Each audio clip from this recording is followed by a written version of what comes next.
go with Meg first. We might as well get the Lily Yohannes question out of the way, but obviously a big night. Not just, I want to talk about the goal, but the fact that the team, I think, just looks so excited about that goal and really swarmed her multiple times. What does that say to you about the nature of this team welcoming a 16, almost 17-year-old in?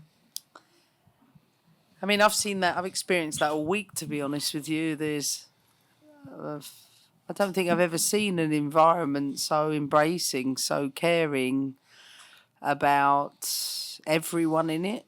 And she doesn't look like a 16-year-old. She knows what I think about her.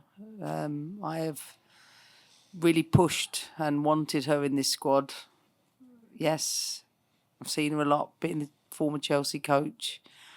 So I know what her talents were, and she's a player I've admired, even as the Chelsea manager.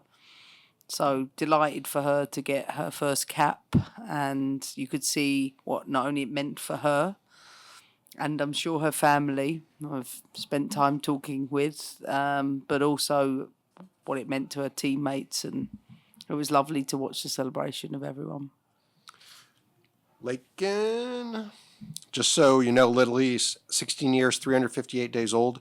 She's the 8th youngest player all time to debut and the 3rd youngest to score. Go ahead, Lakin. Hey, Emma. What is your just biggest takeaway from this first camp? And off that, how difficult is it going to be to name an 18-player roster? Well, I haven't done my reflections yet. I'll do them in a myriad of different ways. Some of it will be done with the staff tomorrow. And then some, I suspect, sat on the plane going home. One thing I have learned is I really realise why this team is so special. From the outside in, it always looked like that. But being on the inside, it's a really, really special place. And when you're in a special place, you can have lots of special moments. And you saw it, even again tonight. It's really, really difficult to play the same team in such a short space of time. I think the team has bought into what it's going to take for us to progress. And I shared a sheet with them earlier around the things that remind them of who they are, especially when you get into the hard moments. You really, really want to know who you are. It's an adaptable team. It's a resilient team. It's a flexible team. These are their words, not mine. And one that's, I'm excited. I get excited by growth, and I'm excited for our development together. And that's really stood out for me this week. Jeff? Emma, what did you make of the midfield trio's ability to dictate pace of the game, the starting trio, that is? In the first half, you're talking about the front. Lindsay, Corbin, and Rose there. I'm really encouraging the team to be patient. You have to work spaces, especially when you play blocks. Korea played slightly higher tonight, so the spaces in between were a lot harder to find. My next steps are how to do it in other ways, but I genuinely couldn't have squeezed any more out of the coaching this week without it being too much. But I thought the team remained patient when it didn't. We listened, kept adapting. I thought even though we didn't stick to our structure the way that I wanted in the first half, we absolutely did in the beginning of the second half. And I think then we started to sustain attacks, which is critical. And of course, I always want finishers to come from the bench, no matter the game, to have an impact. And that was the case again today. In the back there. I'm curious your thoughts about the environment, given the fact that there was rain throughout the game, that 19,000 were there. What did you think of the environment and the crowd? I felt like I was at home. I told the girls that at the end. I love the weather. Personally, I was absolutely dying in Colorado the other day. I was sweating. So this for me was absolute heaven. I enjoyed it. Quick pitch, nights under the lights, great crowds. brought a great energy. I loved listening to the drum behind the goal. Felt like I was in Europe. So I better attend a few more MLS games while I'm here. Love the atmosphere. It was brilliant. Anything else in the room before I go to online? Yeah, go ahead, Sandra. I know you said that you haven't quite had the time that you wanted to reflect just yet, but is there almost a layer of relief to just be like, this is done now and we're actually going to kickstart things moving forward? I don't know. I don't feel relief. I genuinely feel excitement. When I think of relief, I remember what it's like to win a title, and you get to the end and you think, that's relief. I feel something very different. I feel like I really can have a big influence on this group. In turn, they're going to have a big influence on me. And I told them that today that no, I haven't stopped smiling all week. I never, of course, I visualised what this would be coming here. And I know of the importance of this team from the outside, but being on the inside, I genuinely value everything it's about. And I genuinely want to do everything to like do my best for the shirt. Like I feel such pride in doing that, but also they've welcomed us all. You know, I've brought staff in from all over the world, and we felt really welcome. And we're newbies, so having to lead but also be new, you know, there's it can be daunting, but I've never felt like I felt supported from the very beginning, and that gives me great confidence. Obviously, bringing Crystal into camp designated as a forward and her getting about an hour up there tonight, I was curious about your takeaways of her as a player in that position and just her role in the squad in general. I mean, Crystal's not played a lot of minutes this season, so I wanted to keep her on the pitch. I know what Crystal Dunn's about. She's played for me before, and she'll do whatever the team needs. So being able to play her out wide, I have to start thinking about, you know, which players might fill multiple positions for the team. And of course, I've experimented in as much as I could do in these two games. So, I thought Christy was solid the whole evening in every way, shape and form. And I'm happy to be back coaching her. Oh, sorry, go ahead, yeah. Hey, Coach. What did you like from the combination of Smith, Rodman, and Swanson together?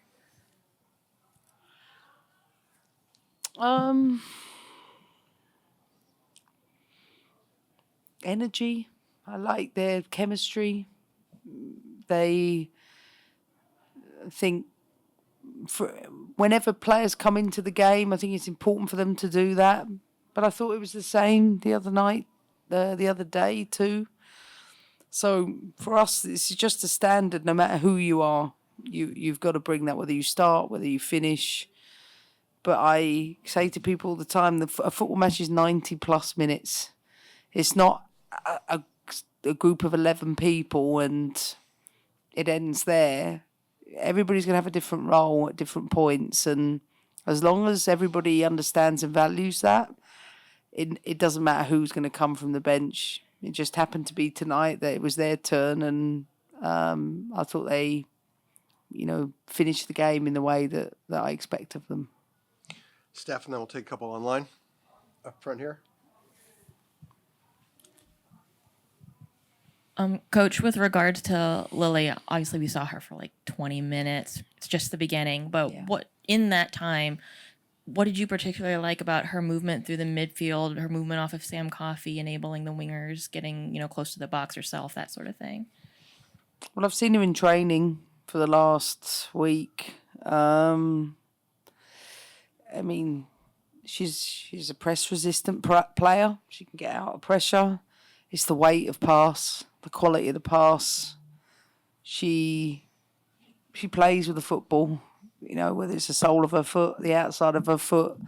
She's a natural footballer that is confident in her abilities. I think playing in Europe has accelerated her learning plays for a big club in Ajax. But she's been playing in Champions League. I remember her having a good game when Chelsea played them. So she's had exposures that many 16-year-olds, American 16-year-olds, have not had. And it showed there was a maturity to it, even at a tender age. And she manages it. It's her second camp. There's already been a step up from the first to the second. And like I said, it's I want to celebrate her first cap. It's a really special moment for her and her family. Go ahead, sir. Emma, you've coached a lot of different players and different teams. Yeah. This is a team that you came in where most of the players did not maybe have European experience. Can you talk about, in your principles of play, what was emphasized going into this camp? Just building on what we've already introduced with the players, and it doesn't matter whether you play in Europe or the US, it's irrelevant. It's making sure that there's complete clarity coming from me to them on what their expectations are. And I think it's been a really good coaching week from all of the coaches to deliver the information succinctly. But we need time to be able to develop that and understand, don't always get that luxury. But I couldn't have asked for any more of anyone this week. And for that reason, I feel happy. But now, between now and next camp, I've got to analyse all the things we've got to get absolutely right leading into the Olympics. Last one in the room, and then we'll go online. Go ahead. This year, more than ever, women's sports has been on the forefront of a lot of people's minds. How have you noticed the support that you've been getting since the women's national team has been one of those stalwarts for the kind of game the women's programs have been presenting in the market? Well, I haven't been here long enough yet, maybe. But what I know is that I certainly feel supported in women's sport in this country in the very short time I've been here. And as you know, I've mentioned it already, I've had so many exposures to different coaches even in the last week. I'm very much excited to contribute to, women's sports in the best way I can and represent this team in the best way I can. But 1 week has felt like 1 year in terms of been working flat out. And I think for the moment it's probably just time to reflect, take a quick break mentally and get fresh and go again. Kyle Bond from online. Go ahead, Kyle. Thank you, guys. Emma, congrats on the win. Hi. What did you see from Alex Morgan tonight in relation to her place within this team moving forward? I know 18 players. It's just there are a lot of cuts to make, and you've got a very stacked forward unit. So where does her performance tonight leave her moving forward? I think the team as a whole, did their utmost to deliver the performance that I was asking of them. Alex's role as the 9, to find the right moments to get on the ball, to stretch the team out. It's not always easy when you're playing against the block. The 9 touches it the least amount of times. But I thought she worked across the width of the box really well, linked up in the right moments. Alex is a top professional. She really is. I've seen that all week. And someone who cares deeply about this team and cares deeply about improving and getting better. And, I'm happy with everyone in the squad this week, including Alex. Tannenwald, go ahead. Thank you, sir. Hi, Emma. Congratulations on the win. We were talking earlier about wanting to teach this team patience. And I wonder what that part of it has been like for a program that has historically wanted to hit the gas pedal, as you know well, and on defense, as we saw tonight and have seen over the last 2 games, still hits the gas pedal plenty often. What has it been like teaching patience, and how receptive have they been? I've never heard that phrase before. It's very American. Yeah, no, that's why I'm laughing. Yeah. I actually said to the team in the huddle pitch side before I made changes. I want you to put your pedal to the metal. Yeah. Is that right? Yep. Pedal to the metal. And Denise said to me, "Don't you ever say that again." But I guess that's sort of what you're referring to. You cannot compete at the very top level in a transitional game. You just cannot. You just cannot. The top teams in the world will pick us off and we'll spend a game running and we will lack control. And when you lack control, when you're doing more running, you can't play a consistent team again and again and again. Why? Because physically it's going to be so demanding. So the team understands the demands of the top level game and they're applying all those best things. And that's why I always say sometimes it might feel to the public like, I want it to be a bit quicker, I want more of it, but be careful what you wish for on that front, because when we get into the biggest games against the best opponents, I want to make sure the US are in the best position to control games and not the other way around. So I really want to commend the team for their application of doing that, because I thought we were measured in both games for large periods, and where we were not, that's where there's room for growth. Last two. Andrew Jones, go ahead. Thank you, Aaron, as always. Emma, ever since the end of Chelsea season, you've been straight right into the job here, and you mentioned taking a little bit of a break. For you, what does that consist of while staying plugged in this real transitional period? Well, I have a staff meeting tomorrow outlining, working on our reflections, and from there presenting the project plan from now until next camp, then preparing the timelines all the way through the Olympics so that the plan is articulated to staff. I won't share that with the players until after the squad has been determined. I will go home, get Harry back to school because he's a day late, and I hope I don't get fined for that. That won't get picked up in England. I'm just like, I need to get fresh. 10, 11 months is a long time. I just need the rest of the week, and then I'll probably be back out in Chicago to do the next step of the plan, and then be in New York in July. Andrew Carlisle, go ahead. Andre, sorry, go ahead, Andre. No worries, appreciate it. Thanks, Emma. This is Andre Carlisle, for United. Wanted to just ask about your learning from the team. You mentioned that it's a very caring environment, of course, but this is your first time with them, of course, first couple camps and trainings. What else have you learned from this group? How bright they are, like exceptionally bright. They can articulate concepts and ideas in a way that really challenges me, so I'm enjoying that challenge. Real cerebral group, thoughtful, but really considerate of everyone.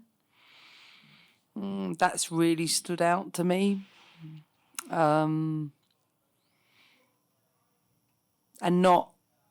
not afraid of like letting go of things we have to let go of, like bold enough, brave enough to want whatever it takes to improve. Like, been so impressed with them as people, and they're good company, really good company. I don't know them that well, not all of them, but they've been really enjoyable company. All right, this is really the last one. Theo Lloyd Hughes, go ahead. Hi, Emma. Sorry, I'll let you get on. I just wanted to quickly know, did you have a chance to chat to Lily when she was in Amsterdam, kind of before you'd officially taken the job, about joining the national team? And kind of secondly, did you give her a warning that she was going to play tonight? Like, did you just yesterday or today say, hey, by the way, that, this is happening? You mean speak to Lily while I was away in Champions League for Chelsea? Is that what you're referring to? Yes. I think he was. Before you officially became USA. I'd never do that. But I have spoken with Lily and her dad and met with her. Actually, did I meet with her or did I have a Zoom with her? I can't remember. I did meet her dad though when I was in Amsterdam. I can't remember.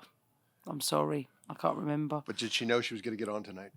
Yes, she did know she was going to get on tonight. That was made clear to her at the beginning of camp. And there's been a build up towards this. So, yes, she knew that that was happening. But I don't think I have. I have never met Lily before she came to camp. She's really tall. Thank you, everybody. Thank you, Emma. Cheers.